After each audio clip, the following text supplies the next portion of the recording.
Hi, I'm Michael Berger, and welcome to The Relevant Report. If this is your first time visiting, let me tell you what we do.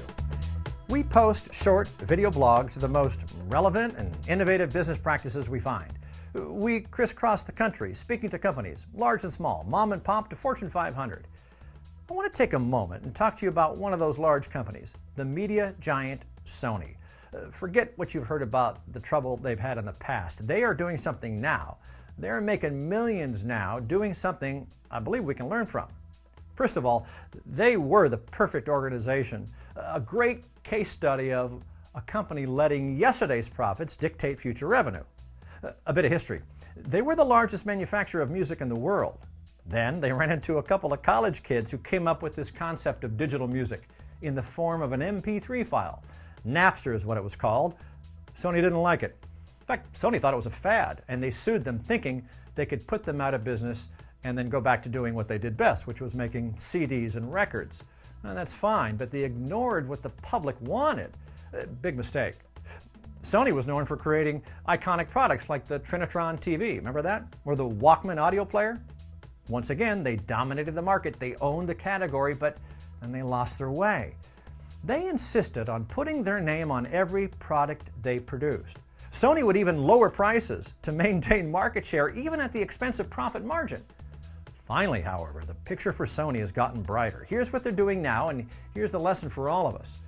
With new leadership, they no longer insist on stamping their name on every product, fighting for market share, or maintaining popular but money-losing products. Nope, there's a new sheriff in town. Their priority now is profitability, and they're doing it with a dose of humility. Get this, late last year, tens of millions of consumers worldwide have purchased small, high-tech, highly profitable cameras made by Sony. But you wouldn't know it was made by Sony. Here's why. That sophisticated image sensor is tucked inside every iPhone on the market. iPhone 6, 6 Plus, 7. That's right. The iPhone you might be watching me on now has a sensor in it, not made by Apple. It's made by Sony. These sensors have boosted the sales and profits in Sony's important devices unit and are now the centerpiece of a new strategy that Sony hopes will return them to financial health.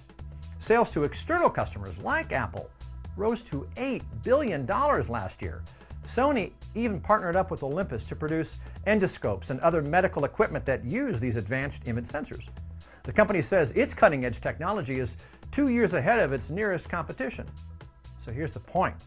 Don't give up on your brand or your legacy, but first of all, leverage into what the public is telling you, and then cultivate your own existing technology and overlay it, integrate it into other disciplines. Toss in a bit of humility and you're going to see your profits and your legacy and your brand name once again become, focused and center stage. I'm Michael Berger for The Relevant Report.